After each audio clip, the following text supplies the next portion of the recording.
नमस्कार, आप देख रहे हैं न्यूज एक्सप्रेस भारत और मैं श्रुति। साल 1857 से लेकर 1947 तक भारत की आजादी के लिए खूब कोशिशें हुई।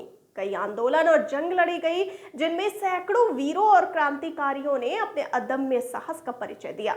न जाने कितने ही वीर वीरांगनाएं और सैनिक देश को आजाद कराने के लिए अपने प्राणों की बलि दे गए और कितने ही गुमनामी में मौत की नींद सो गए।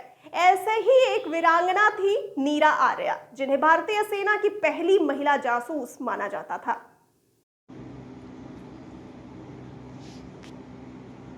अब नीरा आर्या पर फिल्म बनाई जा रही है, जिसे कन्नड़ फिल्म मेकर रूपा अय्यर डायरेक्ट करेंगी। इसमें वो एक्टिंग भी करेंगी। इस बायोपिक को national award winner Varun Gautam लिखेंगे। बता दें कि नीरा आर्या एक ऐसी साहसी वीरांगना थी जिन्होंने नेताजी सुभाष चंद्र बोस की जान बचाने के लिए अपने ही पति का कत्ल कर दिया था। बाद में इन्हें काले पानी की सजा भी काटनी पड़ी थी। जेल में इतना टॉर्चर सहा कि जानकर रूह कांप उठेगी। और फिर जब देश आजाद हुआ तो इस वीरांगना को किसी ने नहीं पूछा। बेहद गरीबी में नीरा आर्या गुमनामी की चादर ओढ़ इस दुनिया से चली गई। चलिए आपको बताते हैं नीरा आर्या की असली कहानी, जिस पर अब बायोपिक बनाने का ऐलान किया गया है। बताते चलें कि नीरा आर्या उत्तर प्रदेश के बागपत के खेकड़ा की रहने वाली थी और भारत की पहली महिला जासूस थी।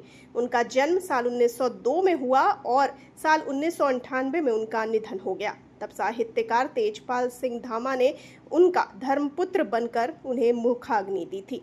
उन्होंने नीरा आर्या के ऊपर एक किताब भी लिखी थी। नीरा आर्या आज़ाद हिंद फौज में रानी झांसी रेजिमेंट में थी और इनका भाई भी आज़ाद हिंद फौज का हिस्सा था। नीरा आर्या की शादी सीआईडी इंस्पेक्टर जयरंजन दास से हुआ था, लेकिन दोनों में ही जमीन आसमान का अंतर था।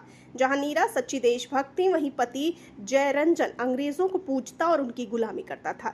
बताया जाता है कि जयरंजन को एक बार नेताजी सुभाष चंद्र बोस की जासूसी करने और उनकी हत्या करने का काम सौंपा गया।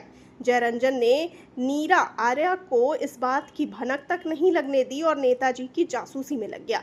एक बार जब नीरा आर्या नेताजी से मिलने गई तो उसने उनका पीछा करना शुरू कर दिया। फिर उसने मौका देखकर नेताजी सुभाष चंद्र बोस पर गोलियां चलाईं, पर वो उनके ड्राइवर को जा लगी। वहीं नीरा मौजूद थी। उन्होंने जब ये मंजर देखा तो पति को ही मौत के घाट उतार दिया। इसके कारण नेताजी ने उनका नाम नीरा नागिन रख दिया। इस कारण नीरा आर्या को काले पानी की सजा दी गई थी। इसका जिक्र फरहाना ताज ने नीरा पर लिखी किताब first lady spy of INA नीरा आर्या में किया है। किताब में फरहाना ताज ने बताया कि जब नीरा आर्या जेल में थी तो उन्हें लालच दिया गया कि वो नेताजी सुभाष चंद्र बोस और अन्य नेताओं के बारे में सारी जानकारी उन्हें देंगी तो छोड़ दिया जाएगा। पर नीरा आर्या अड़िग रहीं और बार बार यही बोलती रहीं कि नेताजी की प्लेन क्रैश में मौत हो चुकी है।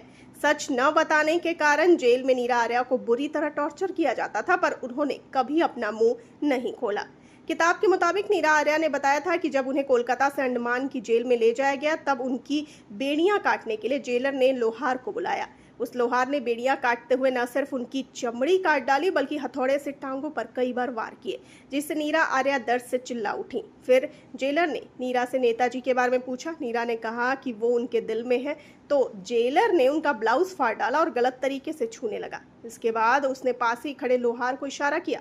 उसने तुरंत ही एक औजार निकालकर नीरा आर्या का एक ब्रेस्ट ही काट डाला। जब भारत आजाद हुआ तो नीरा आर्या को भी जेल से रिहा कर दिया गया, लेकिन बताया जाता है कि उन्होंने देश के लिए जो कुछ भी किया उसे किसी ने तवज्जो नहीं दिया। नीरा आर्या और उनकी वीरता को भुला दिया गया। बताया जाता है कि नीरा आर्या ने अपने आखिरी दिन गुमनामी में बिताए। वह हैदराबाद के फलकनुमा में रहने लगी थी और वहां फूल बेचकर अपना पेट पालती थी। नीरा वहां एक छोटी सी झोपड़ी में रहती थी, लेकिन बताते हैं कि सरकार ने नीरा आर्या की वह झोपड़ी भी ये कहकर तोड़ डाली थी कि वो सरकारी जमीन पर बनी है। नीरा आर्या बहुत बुरी स्थिति में थी, न खाने को कुछ था और न ही ओढ़ने पहनने को।